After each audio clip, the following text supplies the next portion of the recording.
방금 읽은 본문을 가지고 예수님 만나면 인생이 바뀐다라는 제목으로 하나님 말씀 나누도록 하겠습니다. 오늘 예배가 우리를 구원하신 예수님을 만나는 그런 예배 되었으면 좋겠습니다. 아멘. 예수님 만나면 어떻게 된다고요? 삶이 바뀌어, 인생이 바뀐다는 거예요. 여러분, 불우한 사람 하면 누가 떠오르시나요? 불우하다, 미혼모, 또 가난한 사람, 또 몸이 불편하거나 마음이 아픈 사람이에요. 그런 사람들을 떠올리는데 사실 진짜 불우한 사람이 누구냐 하면 만나지 못한 사람입니다. 만나지 못한 사람. 그래서 이 불우하다의 불우를 보면 아니 불자와 만날 우자가 합쳐진 단어가 뭐다? 불우하다. 그러니까 결국에 좋은 사람 만나지 못하고 좋은 기회 놓친 사람이 누구다? 불우한 사람이라고. 그러니까 인생에 있어서 가장 결정적이고 중요한 것이 뭐냐 할 때 만남이라는 것입니다. 만남이 인생을 바꿔요. 오늘 본문에 보세요. 오늘 본문이 우리에게 무엇을 얘기해주고 있나 보니까 4명의 사람이 예수님 만난 이야기입니다. 안드레와 또 다른 제자, 또 시몬, 빌립이라고 하는 이 4명의 사람이 예수님을 만나니까 그들의 인생이 바뀌더라는 거예요. 남들 말에 끌려다니는 인생에서 남들로 하여금 자기 말로 예수님께로 진리로 이끄는 인생, 그렇게 변화되더라. 그러니까 끌려다니는 사람에서 이끄는 인생으로 변화되더라. 과거의 실패에 주목하는 인생이 아니라 예수님이 열어 보여주시는 그 미래의 소망을 주목하며 사는 그런 인생으로 바뀌게 되더라. 또 떠도는 인생, 고향 떠나 이리저리 방황하고 배회하는 그런 인생에서 천국을 소망하면서 예수님을 따르는 인생으로 그렇게 변화되더라는 거야. 무시받고 천대받던 삶에서 하나님이 주목하시는 그런 인생들로 변화되더라. 그러니까 오늘 말씀이 우리에게 주는 핵심이 무엇인가? 예수님 만나면 우리 삶이 어떻게 된다? 변화된다는 거다. 삶이 바뀐다. 근데 인생이 바뀌는 건 노력해서 되는 게 아닙니다. 근데 베스트셀러가 된 어떤 자기계발서 많이 읽어보세요. 테드 가면 같은 좋은 가면 유튜브로 많이 찾아 한번 들어보세요. 그런 거 듣는다고 삶이 바뀝니까? 바뀝니다. 요즘 금쪽 같은 내 새끼나 뭐 여러 가지 뭐 교육 프로그램, 코칭 프로그램 참 많잖아요. 그거 한번 들어보십시오. 난 좋은 부모 돼야지, 좋은 자식 돼야지. 나는 그 마음 가지고 그런 것도 한번 다 보세요. 어떻게 돼요? 마음은 어디로 돼? 육신이 약해서 나도 모르게 금쪽이처럼 살아간다고요. 좋은 멘토한테 멘토링 받아도 삶 쉽게 안 바뀝니다. 이제 좋은 교육자 만나는 것도 참 복이지만 좋은 교육자 만난다고 해서 삶이 막 드라마틱하게 바뀌고 삶이 막 이렇게 하나님께서 원하시는 그런 모습으로 확 바뀌는 거 아니야. 아니에요. 왜 신앙생활하면서 또 이런 얘기 참 많이 듣잖아요. 말씀 읽으면 삶이 바뀌어요. 근데 말씀 좀 읽으십시오. 기도하면 어떻게 돼요? 삶이 바뀌어요. 인생이 바뀐다고 해서 기도의 자리에 나오십시오. 그런데 여러분들 우리가 맞은 현실이 뭐야? 말씀 읽어도 삶이 바뀌어요? 말씀 읽고 결단해도 매일같이 그 결단한 대로 살지 못해서 자책하는 사람. 이게 우리가 마주하는 연약함이잖아요. 기도 오래 하고 기도의 자리 막 사수해가지고 막 열심히 기도해도 기도 끝나고 나면 기도 끝나자마자 내 마음에 안 드는 사람 만나면 어떻게 돼요? 미움만 올라와. 저 자식 왜 저기에 나타나서 내 마음 힘들게 하지? 그렇게 된다고요. 그러니까 말씀 읽고 기도한다고 해서 예배 자리에 나온다고 해서 삶이 바뀐 거 아니에요. 여러분들. 아닙니다. 물론 그런 것들 중요합니다. 그런데 인생이 바뀌는 건 단지 말씀을 읽고 기도하고 예배하니까 저절로 이루어지는 것이 아니라 말씀 읽다가 예수님 만나면 변화되는 것이고 기도하다가 하나님 만날 때 변화되는 거예요. 예배 자리 그냥 우연찮게 나와가지고 그 자리에서 하나님 만나야지 그 자리에서 만남을 통해 하나님 만나는 그 은혜 가운데서 삶이 뒤집어진다고요. 그러니까 변화의 핵심이 어디에 있는가 보면 결국에 내가 하는 어떤 노력과 행위와 열심히 있는 것이 아니라 나 하나 만나주시는 그 하나님의 은혜에 있다는 것입니다.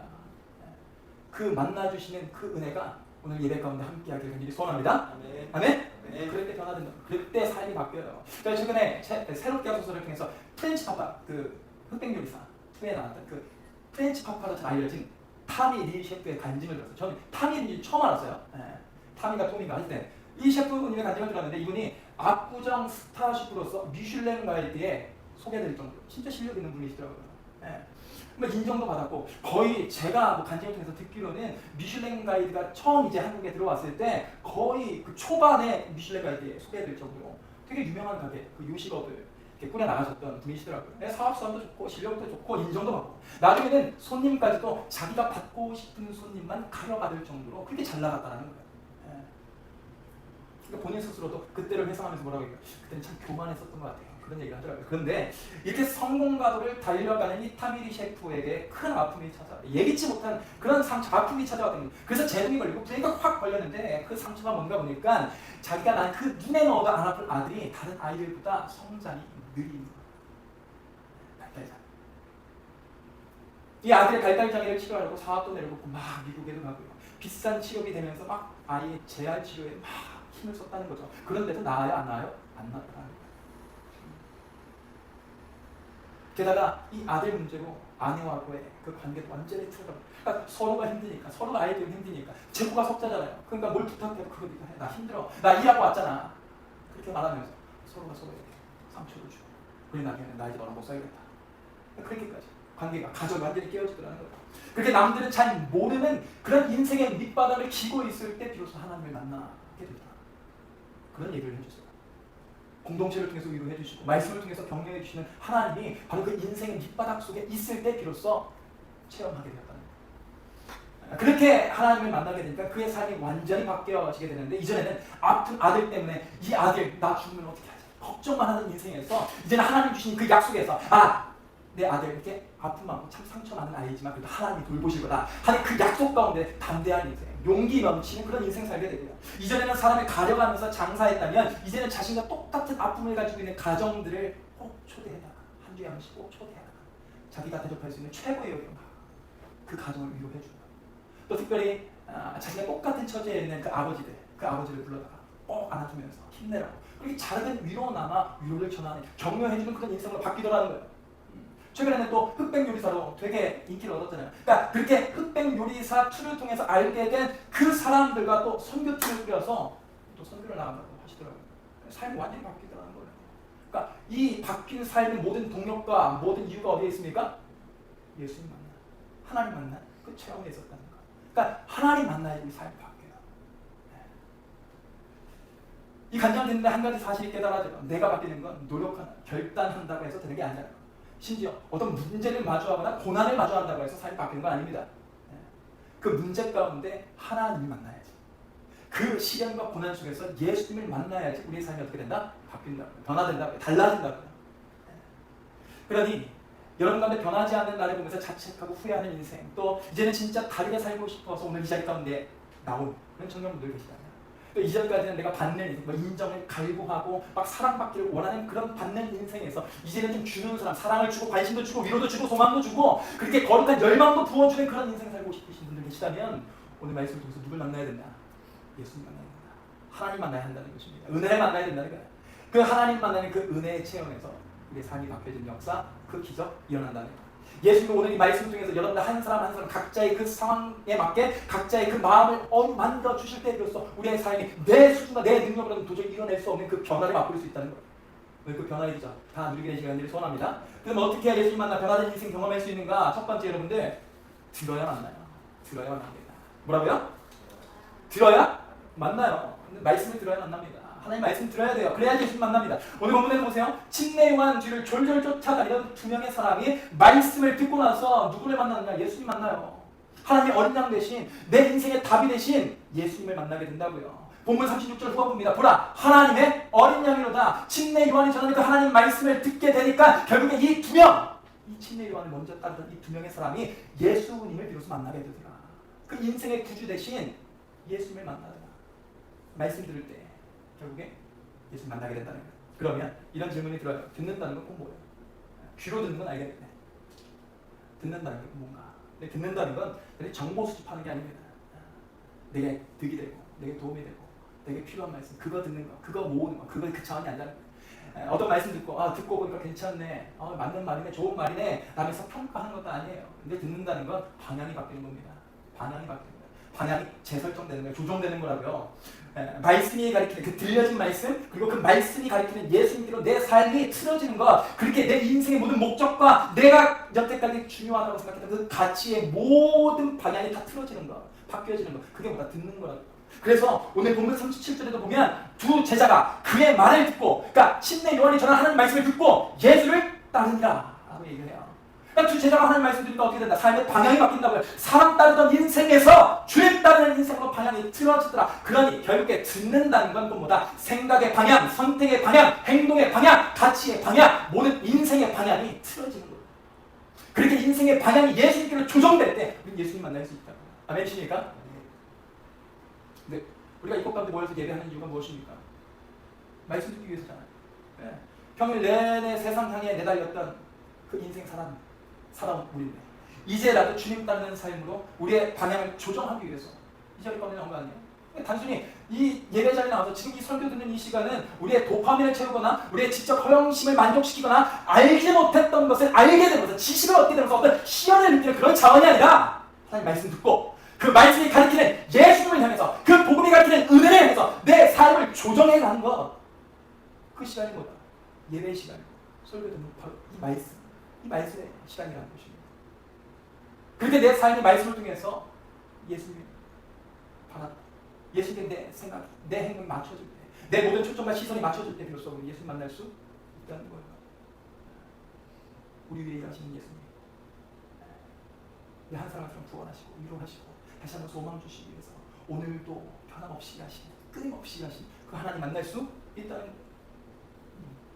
그렇게 내 삶을 예수님께로 조금씩 맞춰나갈 때 답답한 삶, 갑갑한 문제 앞에서도 우리 인생의 답이 되시는 예수님을 만나게 되더라는 거. 이걸 잘 보여주는 게 누구냐 보면 우리 추수감사주일 때만 되면 다루어지는 인물이 있죠. 치유받은 10명의 나병 환자 중에 한 사람만 돌아오고 그 사마리아인의 인생이 그랬다고요. 이 나병에 걸리니까 예수님 지나가요. 예수님 붙들고 예수님 제 문둥병 이 나병 좀 고쳐주십시오. 제 힘으로 도저히 치유할 수가 없습니다. 사람 붙들어도 사람 다 넘부셔가고 격리시키고 소외시키고 가족들 먹었는데 가족들 만날 수가 없습니다. 내 병 좀 고쳐주십시오. 나 사람답게 좀 살고 싶습니다. 그렇게 얘기한다고요. 그러니까 예수님 뭐라고 말씀하시는지 아세요? 야 가서 제사장에게 몸 보여줘. 웃기잖아요. 상처는 그대로 있다고요. 지금 그 나병, 그 피부병 때문에 진물은 그대로 질질 흘리고 있다고요. 그런데 예수님 뭐라고 말씀하세요? 그것과 상관없이 그냥 제사장에게 가서 몸 보여주라. 그럼 깨끗해져 있을 거야. 그 얘기하신다고요. 이 말을 들은 이 나병 걸린 이 사마리아 얼마나 어이없겠어요. 이게 맞나 싶은 그런 의구심도 든다고요. 그런데도 불구하고 이 나병 걸린 이 사마리아 결국에 주님 말씀에 자신의 삶을 조정하니까 그 말씀이 가리키는 그 예수 자신의 모든 생각과 행동과 그 모든 가치의 방향을 조정하게 되니까 조율하게 되니까 어떻게 돼요? 그게 치유하시고 회복시키시는 그 하나님 만나게 돼요. 아 이분이 진짜 하나님의 성전. 우리는 이분을 통하지 않고서는 하나님을 만날 수도 없고 하나님을 제대로 예배할 수도 없구나. 예수님의 그 능력과 예수님이 어떤 분이신지를 비로소 제대로 알게 된다. 깨닫게 되고 제대로 만나게 된다. 무슨 말입니까 여러분? 결국에 들은 말씀으로 우리의 삶을 틀어야지만 예수님 만나 변화된 인생 살 수 있다는 거예요. 그렇게 예수님 누군지 알게 되니까 결국에 어떻게 되냐면 자신의 그 나병을 두고 자신의 문제를 두고 원망하고 불평하던 그 삶에서 남 탓하던 그 삶에서 돌이켜서 예수님 앞에 나와서 감사하는 인생, 찬양하는 그런 복된 인생 된다고. 그러니까 예수님 만나, 그러니까 말씀을 듣고 그 들려진 말씀으로 내 삶을 조정해서 살아계신 예수님, 치유하시는 예수님을 만날 때 비로소 우리의 삶이 변화되는 축복 경험할 수 있다는 거예요. 근데 여기서 기억해야 될 게 있습니다. 말씀도요 한 번 듣고 땡 하면 안 된다는 거예요. 물론 한 번의 그 말씀을 통해서 예수님 만날 수 있어요, 없어요? 있어요. 그런데 사실 그런 케이스 거의 듣는 거예요. 계속해서 말씀 듣는 자리로 가야 돼요. 말씀이 들려지는 자리로 가야 된다. 오늘 예수님 만난 두 사람 오늘만 말씀드린 게 아닙니다. 계속 하나님 말씀 들었어요. 앞전에도 보세요. 침례 요한이 예수님 만날 때마다 뭐라고 해요? 자 저기 봐라. 저기 하나님의 어린 양 대신 하나님의 구원자 대신 메시아 대신 예수님 지나간다. 예수님 봐라. 그 얘기 계속 듣는다고. 그 하나님 말씀 듣는다고요. 그는 흥하여야 되겠다. 나는 죄하여야 되겠다. 나는 내 사명은 저분을 높이는 데 있어. 그 얘기 계속 한다고요. 하나님 말씀 증거한다고요. 그 계속 들려진 말씀이 결국 이 두 제자의 마음을 돌려서 예수님께로 향하게 하는 거고 그 계기가 결국에 하나님 만나는 예수님 만나는 통로가 되었다는 것입니다. 그러니까 결국에 우리가 하나님 만나고 싶다. 예수님 만나고 싶다면 어떻게 된다? 계속해서 말씀 듣는 자리로 가야 된다는 거예요. 감정이 어려워. 마음이 힘들어. 삶이 지치고 버거워도 저렇게 졸려가지고 눈을 감고 있는 저 와중에도 어떻게 된다? 균을 쫑긋하면서 어떻게 된다? 하나님 말씀 듣는 자리로 계속해서 나와야 된다는 것입니다. 아멘이십니까? 네. 아멘만 돼. 네, 그래요 여러분들. 그러니까 결국에 여러분들 단단한 바위를 뚫는 건 뭐예요? 한 방울 물이 아닙니다. 계속해서 줄줄줄 떨어지는 물줄기예요. 말씀도 마찬가지예요. 계속해서 들려지는 그 물줄기와 같은 하나님의 말씀이 우리의 이 딱딱하게 군 마음을 계속해서 깨부셔 나간다. 그렇게 깨부셔질 때 비로소 하나님 만나 변화되는 인생 살 수 있다. 그러니까 계속 예수님 만나 하나님 말씀 듣는 자리로 계속해서 나아가야 된다는 거예요. 한국교회 보면 독특한 문화가 있어요. 예배가 진짜 많아요. 그렇죠? 뭐 월상 예배, 뭐 새벽, 뭐 5일 예배, 또 수요 예배, 금요 예배, 뭐 어떤 큰 교회에서는 토요 예배, 뭐 아니면은 뭐 우리 어머니들을 위한 뭐 어머니 예배, 뭐 별의별 예배 다 있습니다. 그러니까 우리나라는 예배 진심인 나라라. 왜 이렇게 예배 드립니까? 성도들 많이 모이려고? 아니 나 이 정도 예배 잘 드려, 나 이 정도 신앙이 열심히 있어, 그거 혼내려고요? 아니에요. 말씀 듣기 위해서. 말씀 드려야 되기 때문에. 하나님 말씀 듣는 기회를 늘려야지만 예수님 만나는 기회도 늘어나기 때문이라고. 제가 겨울에 세일즈를 했어요. 그 추운 날 세일즈 하면서 배운 게 하나가 있는데 그게 뭐냐면 확률 세일즈 법칙이라는 거예요. 뭐냐면 세일즈 해줄 것 같은 사람, 그러니까 딱 보면 딱 사람도 관상이라는 게 있잖아요. 이게 교육자가 관상을 보면 안 되는데 딱 관상을 보면 아, 이 사람은 뭔가 세일즈를 해줄 것 같아. 내 부탁 들어줄 것 같아. 그러면은 딱 돌아가지고 우리 팀원들에게 얘기했어요. 야, 됐다. 예. 그런데 또 어떤 사람 딱 보잖아요. 이게 보면 바로 세해진다니까요. 바로 눈이 깔아져요. 그런 사람이 있어요. 예. 그런데 이 세일즈 확률을 높이려면요, 그 세일즈 성공률을 높이려면요, 내가 봤을 때 느낌이 세할 것 같은 사람이다, 아니면 진짜 너무나 흔쾌히 내 부탁을 들어줄 사람이든 상관없이 어떤 사람이든 가서 세일즈 해야 된다는 거예요. 세일즈의 기회를 늘려야지 세일즈가 성공할 확률도 높아진다는 거예요. 무슨 말입니까? 말씀 듣는 그 기회가 계속해서 우리 삶에 늘려져야지 예수님 만나는 그 기회가 계속 늘려진다는 거예요. 생각해보세요, 여러분들. 생각해보십시오. 주일에 한 번 말씀 듣던 사람이 수요 예배 드리면 어떻게 돼요? 주일에도 하나님 만나게 되고 수요일에도 예수님 만나는 놀라운 역사가 일어나게 됩니다. 그런데 주일에 예수님을 만나지 못하더라도 수요일에 예수님 만나게 돼요. 근데 그 수요 예배까지 드렸던 사람이 금요 예배 드린다고 생각해보세요. 그러면 주일 예배 때 하나님 만나게 되고 수요 예배 때 하나님 만나게 되고 금요 예배 때 하나님 만나게 되고 놀라운 역사가 일어나는데 주일에도 예배 통해서 하나님 못 만날 수도 있고 수요 예배 통해서 하나님 못 만날 수 있어요. 근데 언제는 만날 수 있어요? 금요일에 만날 수 있어요. 그러니까 우리가 계속해서 말씀 듣는 자리로 가다 보면 하나님 만나는 게 계속해서 늘어난다. 그러니까 여러분들도 어떻게 된다? 말씀 듣는 자리로 계속해서 나가야 된다. 여러분들 가운데도 내 사랑하는 가족, 내 사랑하는 친구들, 또 내 사랑하는 직장 동료들, 예수님 만나서 변화된 인생, 그 삶을 사는 축복 경험하게 해주고 싶은 사람들 있잖아요. 그러려면 여러분들 어떻게 돼요? 말씀 듣는 자리로 계속해서 이끌어야 돼요. 해야 된다. 한 7년 전에 담당을 했던 제자죠. 이 제자가 이제 가정도 깨지고 관계 안에서 상처받고 막 꿈도 사라지고 빚만 늘어나게 되니까 예수님 만나고, 그러니까 예수님이 답이라고 하니까 그 예수님 나도 좀 만나고 싶어가지고 막 별의별 노래 다 해봤다는 거예요. 막 주일에 교회도 나가보고 막 목사님들도 막 찾아가보고 막 얘기도 해봐고 다 해봤는데 안 만나지더라는 거예요. 그래서 막 답답해가지고 어떡하냐고. 그래서 막 저한테 연락해 온 적이 있는데 그 친구가 최근에 이런 카톡을 보내왔어요. 저 같은 믿음 찌질이도 주님을 사랑할 수 있어서 너무 행복하고 감사해요. 너무 감사한 거예요. 너무 이상한 거예요. 그래서 바로 전화를 내가 너무 놀래가지고 야 이거 어떻게 된 일이냐 물어보니까 그 친구래요. 매일 멘토 목사님하고 성경 공부한다는 거예요. 복음이 무엇인지 듣게 되고요. 1년에 한두 번 나가던 예배 지금은 수요 예배, 금요 예배, 토요 예배, 주일 예배 계속 나간다는 거예요. 가끔은 찬양 집회 나가면서 하나님 말씀을 듣는다는 거죠. 그렇게 계속해서 예배자리에 나가서 말씀을 듣고 그 들려진 말씀 가운데 자신의 삶을 조정하게 되니까 어떻게 되나 예수님 만나게 되더라는 거예요. 연약하기 짝이 없는 매일같이 실패하는 보잘것없는 그런 자기를 따뜻한 품에 끝까지 꼭 끌어안아주시는 그 하나님, 그 예수님을 만나게 되더라는 거. 그렇게 예수님 만나게 되니까 뭐라고 얘기해요? 나 믿음 찌질인데 그래도 주님 사랑할 수 있게 돼서 너무 감사해. 이 친구 맨날 나중에 뭐 하면서 뭐 먹고 살까? 그 미래 걱정하면서 살았던 인생이거든요. 근데 그 인생 예수님 만나게 되니까요. 아, 내 인생 하나님 책임져 주시죠. 그 약속 가운데 담대함을 얻고 용기를 얻어서 지금은 학교 열심히 다녀요. 그리고 이 친구는 막 힘들게 온갖 중독에서 벗어나가지고 지금은 너무 기쁘게 막 신앙생활 하는데 최근에 막 기타 배워가지고 막 교회 가서 막 찬양 부르며 섬기기도 하고 그렇게 쓰임 받더라는 거죠. 여러분들 결국에 말씀 듣기 계속해서 말씀 듣는 자리로 나가서 하나님 만나고 예수님 만날 때 우리의 삶이 뒤집어집니다. 그 뒤집어지는 역사 오늘 경험하게 되시길 소원합니다. 아멘. 두 번째, 어떻게 하면 우리 인생 예수님 만나서 변화되는 그 축복을 누릴 수 있는가? 두 번째는 여러분 묻어야 만난다는 거예요. 묻어야 된다. 질문해야 된다는 것입니다. 그런데 예수님 만나는 데 있어서 듣는 거, 하나님 말씀 듣는 거 중요해요. 내 방향 조정하는 것도 중요해요. 그런데 묻는 것도 너무 중요하다는 거예요. 오늘 본문에서 보니까 예수님 따르게 된 두 제자, 이 안드레와 또 다른 제자가 예수님께 질문합니다. 본문 38절 후반부입니다. 이르되 랍비여, 선생이여, 어디 계시오니까 하니, 그렇게 이 두 명의 사람이 예수님께 질문하게 되니까 어떻게 돼요? 이리로 와서 보라. 너한테 필요한 것 여기 다 있으니까 너가 이리로 와서 봐 라면서 답을 주시는 예수님을 만나요.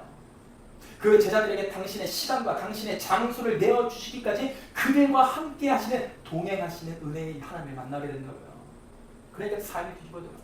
그래 우리 예수님 만나려면 어떻게 된다? 물어야 돼요. 질문해야 돼요. 질문하는 거 그거 가벼운 일 같고 작은 일 같은데 그 하나의 질문이 예수님 만나는 그 놀라운 축복의 통로가 될 수 있다는 것입니다. 아멘? 질문한다는 건 다른 게 아니에요.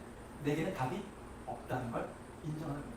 근데 생각해보세요. 우리가 어려운 수학 문제든 뭐 수능 문제든 여러 가지 문제를 풀 때 이거 어떻게 푸는 거예요? 라면서 선생님한테 질문하는 이유가 뭐예요? 초행기 운전할 때 길 가는 사람 들고 나서 여기 도대체 어디예요? 그렇게 물어보는 질문하는 그 이유가 뭐냐고요? 내게는 답이 없어. 답 좀 알려줘. 그거 아니에요? 근데 질문한다는 건 곧 내게는 답이 없다는 것을 아는 거예요. 그러니까 우리가 예수님께 질문한다는 건 예수님, 제게는 이 문제를 해결할 수 있는 답 아무것도 없습니다. 내 지혜가, 내 지식이 답인 줄 알았는데 이거 답 아닌 것 같아요. 내가 가지고 있는 이 실력, 이 경험, 이 능력이 답인 것 같아요. 이거 답 아니에요. 주님께 답이 있습니다. 그게 내게는 답이 없다고 생각하는 사람이 어떻게 된다? 예수님께 질문하게 된다. 그 질문이, 그 답을 구하는 질문이 결국에 답이 되시는 예수님을 만나는 통로가 된다고. 아멘? 네, 질문하십시오. 예수님께 질문하세요. 구약에 보면 대표적인 프로 질문러 두 명이 나오는데 그 중에 한 명이 누구냐면 욥입니다. 욥. 해결이 안 되고 해석이 안 되는 문제를 놓고 욥 고민만 하지 않습니다. 하나님께 따져 묻는 거예요. 질문하는 나 뭘 잘못했어요? 왜 이렇게 하시는 거예요? 저 악인들은 저렇게 잘하는데 나 하나님 이렇게 잘생겼잖아요. 근데 왜 내 자식이 다 죽고 왜 내가 가지고 전부 다 잃었습니까? 그게 따져 묻죠. 내게는 답이 없다는 거죠. 도저히 해석하려고 이해하려고 해도 뭔가를 받아들이려고 해도 이게 해석이 안 돼요. 내게는 답이 없어요. 그래서 답답해 죽겠습니다. 그렇게 답답한 마음으로 나나 답을 구하니까 어떻게 돼요? 답을 주시는 하나님을 경험하게 돼요. 응답하시는 하나님 만나게 돼요. 창조주 하나님을 만나게 됩니다. 세상의 기초를 내가 놓을 때 너는 어디에 있었느냐? 그 질문 하나. 네가 나한테 질문할 깜냥이 돼? 그게 내치시는 분이 아니라 그 작은 질문 하나에도 내가 세상의 기초를 놓을 때 너는 어디에 있었느냐? 너는 그저 내가 만든 창조주냐? 라고 응답하시는 그 하나, 살아계신 하나님을 만나게 된다. 그렇게 하나님 만나니까 어떻게 됩니까? 나는 잘못한 거 없는데 왜 이렇게 고난 주십니까? 원망하고 불평하던 삶에서 고난 주셔도 여전히 하나님 옳습니다. 고백하는 믿음의 사람도 세워줍니다. 더 놀라운 건 하나님 이제 이전보다 나중에 2배, 몇 배의 축복을 주시거든요. 근데 그 축복을 감당할 수 있는 그릇으로 세워줍니다. 이게 왜 중요한지 아세요, 여러분들? 내가 감당할 그릇이 안 되는데 막 누르고 흔들어 넘치도록 부어주시는 축복이 임하잖아요. 그러면 그게 감당할 수 없어서 그게 독이 돼요. 그게 나를 죽인다고요. 물질의 축복도 내가 그걸 감당할 그릇이 안 되잖아요. 그 그릇, 마음이 안 되잖아요. 준비가 안 되잖아요. 그러면 그게 나한테 주어졌을 때 그게 나를 집어삼켜요. 그게 나를 죽인다고. 그래서 로또 당첨되는 사람들 봐요. 돈을 움직이고 돈을 관리하고 돈을 쓸 어떤 실력이나 준비가 아무것도, 그릇이 아무것도 안 되는데 그냥 돈이 왕창 쏟아지니까 부어진 거 어떻게 돼요? 그 돈을 관리할 수 없어서, 그 돈을 선용할 수 없어서 결국에 그 돈 가지고 이것저것 다 하다가 다 싫다고 그걸 말아먹고 돈에 휘둘리는 인생. 그래서 그 말로가 비참해진 그런 인생 살게 되시는 분들 얼마나 많은지 몰라요. 그런데 이 욥이라고 하는 사람, 그 고난 속에서도 살아계신 하나님 만나니까 어떤 축복을 만나든 그 축복을 감당하는 인생으로 변화되더라는 거예요. 우리도 그런 인생 되었으면 좋겠습니다. 아멘? 아멘이십니까? 네. 우리도 마찬가지예요. 살다 보면 내 힘으로 감당하기 힘든 문제 만날 수 있죠. 생계 문제든 뭐 관계 문제든 빚 문제든 죄 문제든 여러 가지 사람 문제, 취업 문제, 이직 문제, 입학 문제, 여러 가지 문제들, 그 문제들 가운데 내게는 그 어떤 답도 없다는 것을 알게 되는 때가 있습니다. 그래서 답답해 미칠 노릇이에요. 그럴 때 그 답답함, 그 답답해서 답을 구하는 그 질문이 결국에 답을 주시는 하나님을 경험할 수 있는 은혜의 통로가 될 수 있다는 사실을 늘 기억하셨으면 좋겠습니다. 아멘? 그렇게 답답한 마음이 들어서 속으로만 고민하지 않고 그 속으로 끙끙대는 것을 결국에 하나님께 구하잖아요. 그러면 야, 너한테 필요한 건 여기 다 있어. 일로 와. 내가 너의 인생의 답이 되어줄게. 그게 답이 되어주시는 하나님. 야, 너 실패하고 깨져서 이리 와. 내가 너랑 함께 해줄게. 그렇게 나와 동행하시기로 작정해 주시는 그 헌신하시는 하나님의 은혜를 만날 수 있다고. 그 은혜가, 그 예수님의 사랑이 결국 우리의 삶을 바꿔놓는다는 거야. 그래서 해석이 안 되는 고난 속에서도 감사할 수 있고 내 능력으로 풀 수 없는 그 한계 속에서도 그게 하나님은 일하실 거야. 하나님은 여전히 선한 길로 나를 인도하실 거야 하면서 하나님 이루실 소망하면서 살아갈 수 있어요. 이전과 다른 인생 살 수 있게 된다는 거야. 반면에 묻지 않고 움직이면 하나님이 아니라 실패하는 나를 경험하게 됩니다. 묻지 않고 바로 움직이잖아요. 바로 행동하잖아요. 그러면 실패하는 나를 만난다고요. 여호수아 7장에 보면 이스라엘 백성들이 여리고와 싸워 이겼는데 바로 뒤에 그 여리고보다 한참 못하는 아이성과 싸워서는 지게 된다고 패배합니다. 그들이 진 이유가 뭔가 보면 전략이 없어 아닙니다. 어떤 군사적인 실력, 무기를 못 갖춰서 아니에요. 기억하세요. 이 이스라엘 백성들은 처음부터 군사적인 전략도 없었고요. 뭔가 병전차는 무기조차 가지고 있었던 적이 없어요. 아니 이집트에서 종살이 하다가 탈출해가지고 나왔던 그 사람들 가지고 있는 게 뭐가 있겠어요? 없어요. 뭐 훈련을 받겠어요? 뭘 받겠어요? 그런데 앞장에서는 여리고와 싸워 이건 아니 어떻게 여리고와 싸우지도 않았죠. 피 한 방울 안 묻히고 그냥 무너뜨리잖아요. 그런데 그 뒤에 아이성과는 싸워가지고 패배해요. 36명 정도 되는 그 사람들이 피 흘려서 죽게 된다는 거예요. 왜 그런가? 왜 그런지 아세요? 바로 움직여서 묻지 않고 바로 움직여서 그러니까 여리고를 무너뜨린 이스라엘 백성들 이 아이성쯤은 이 여리고보다 한참 못한 아이성쯤은 그냥 자기 힘으로 얼마든지 이길 수 있다고 생각하니까 바로 움직인 거예요. 여리고를 무너뜨린 그들에게 아이성을 이길 수 있는 답이 있을 거라고 생각하니까 움직인 거라고요. 그러니까 답이 없다고 생각하면 질문하는데요. 내게 답이 있다고 생각하면 바로 행동합니다. 근데 그렇게 내린 답 붙들고 바로 움직이잖아요. 그러면 답이 되어주시는 하나님이 아니라 실패하게 되는 답도 없는 나를 경험합니다. 답도 없는 인생, 답도 없는 상황을 마주하게 된다고요. 내 답을 구할 때는 답을 얻지만 내 스스로 답을 내리잖아요. 답이 없어요. 그 내린 답이 답 같은데 답이 아니에요. 우리는 마찬가지 경험이라는 답, 능력이라는 답, 인맥이라는 답 내가 답이라고 생각하는 걸 붙들고 바로 행동도 하잖아요. 그럼 문제 안 넘어져요. 실패하는 나, 패배하는 나 마주하게 된다고. 그러니 인생의 문제를 만나면 먼저 행동하기보다 이게 답이겠지 싶어서 그냥 바로 움직이기보다 어떻게 된다? 묻어요. 여기서 어떻게 되겠습니까? 내가 해야 될 것이 무엇이겠습니까? 어디로 나아가야 되겠습니까? 무엇을 선택해야 되겠습니까? 물어야 된다고. 나는 이게 답인 것 같은데 하나님 저에게 답을 주십시오. 하나님 제 인생에 답이 되어주십시오. 그럴 때 답을 주시는 하나님, 아니 그 인생 가운데 친히 답이 되어주시는 하나님을 만나게 된다. 사역할 때도 그래요. 여러분들 주님 섬기고 싶은 그 마음에 곧바로 사역부터 하면요 예기치 못한 문제 앞에 그냥 고꾸라집니다. 예상도 못한 사람들 반응에 시험 들어요. 그러니 여러분들 기도해야 돼요. 기도하면서 물어야 된다고.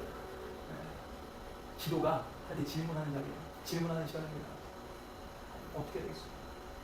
저 여자 만나야 되겠습니까? 저 남자 만나야 되겠습니까? 저 사람과 결혼해야 되겠습니까? 저 사람과 가정을 이루어야 되겠습니까?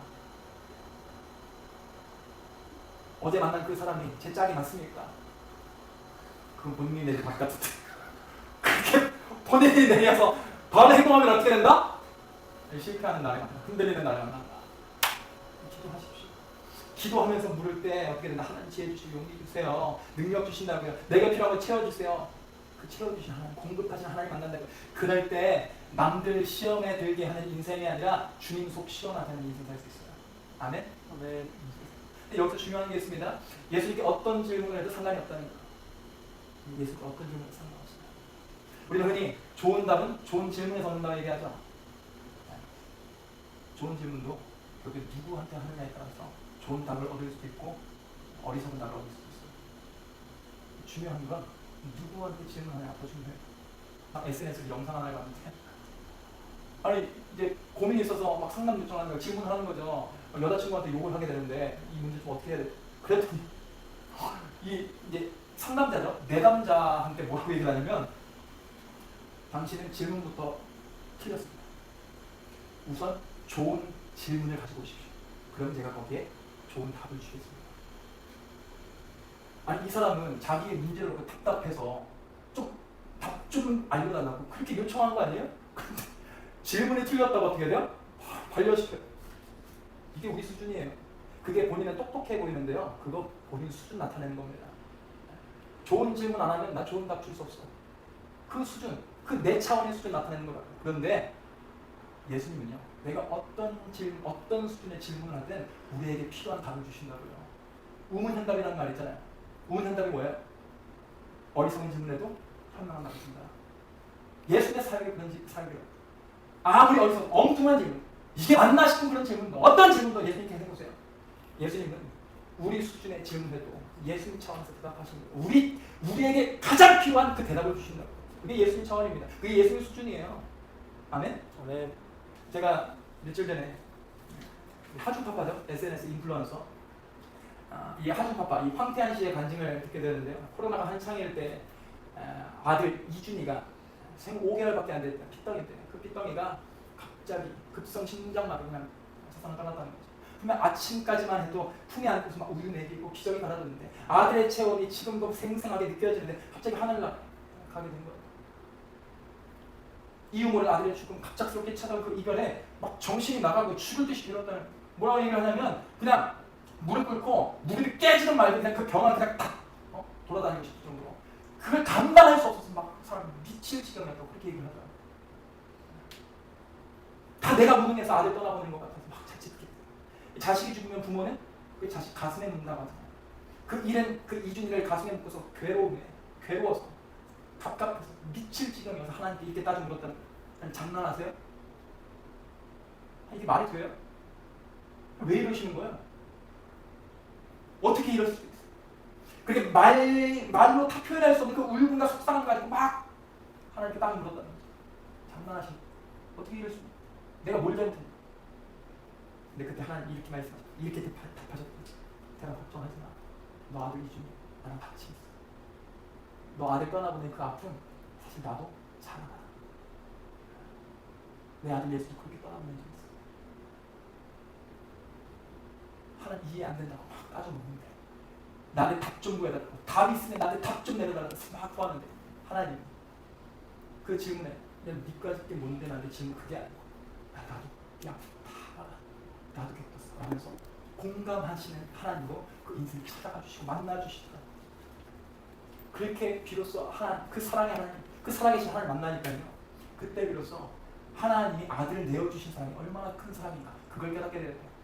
그렇게 깨닫게 되니까 그 삶이 바뀌어지는데 슬픔의 자리에서 다시 일어나는 건 물론이고요. 그 경험을 계기로 해서 어떻게 하면 선한 영향력 끼칠 수 있을까, 어떻게 하면 하나님 사랑 드러낼 수 있을까 그거 고민하면서 간증으로 사람들 위로하고 자기가 할 수 있는 육아 강의로서 사람들 격려하고 또 이준이처럼 사랑이 필요하고 도움이 필요하고 관심이 필요한 그 1229명의 아이들을 후원하는 그런 삶을 살게 된다고 얘기합니다. 이처럼 어떤 질문이라도 예수님께 하면 예수님 내게 필요한 은혜 주십니다. 아멘? 아멘. 이런 가운데 마주 없는데 그 상처 아픔 때문에 하나님께 따져 묻고 싶은 사람이 있습니다. 내가 뭘 잘못했어? 나도 왜 이러시? 그것조차 가지고 그냥 나아가세요. 하나님께 나아가세요. 내 아픔이든 내 상처는 그거 놓고 그냥 하나님께 나아가서 그냥 물어보는 거예요. 질문하는 거예요. 따져보는 거예요. 내 아픔을 놓고 사람에게 따져 물으면 그건 한탄이 되거든요. 그런데 내 아픔을 놓고 하나님께 가지고 나가면 그거 기도가 됩니다. 그것조차 기도가 돼요. 그러면 그것조차 기도로 받으시는 하나님은 그 기도에 응답하신다. 아멘이십니까? 아멘. 거칠어 완벽하게 다듬을 필요 없습니다. 울분 섞여 무슨 말 하는지 몰라도 하나님 우리가 무슨 말 하는지 다 알고 계세요. 개떡같이 말해서 찰떡같이 이해하시면서 내게 필요한 답을 주십니다. 아멘? 그 답이 나를 갖고 그 답이 우리 인생을 갖고 그래서 그 변화되는 그 기적을 이번 한 주간 살아가면서 경험했으면 좋겠어요. 아멘?